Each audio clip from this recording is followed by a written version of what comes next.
Did you know a tiny starfish once dreamed of becoming a real star?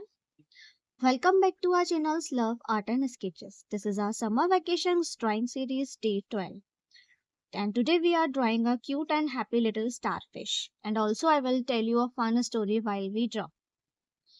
Deep under the sea lived a little starfish named Sparkle.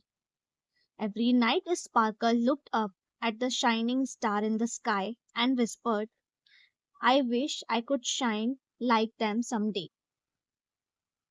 But the other sea's animals laughed. You are just a tiny starfish. One evening, a little lost fish was crying in the dark ocean. Sparkle quickly smiled and helped the fish find its family. Soon, more sea creatures came to Sparkle for help and kindness. And then Sparkle realized something very important. What? You don't need to be in the sky to shine brightly. But yes, kindness make you a real star.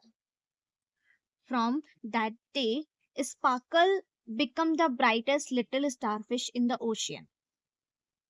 Hope you enjoy this cute ocean story. All the drawing steps are in the descriptions below. Check it out and don't forget to share your drawing in the comment box. And yes, don't forget to like, share and subscribe our channels Love, Art and Sketches. We uploaded daily drawing series at 6 p.m. So see you tomorrow. Bye.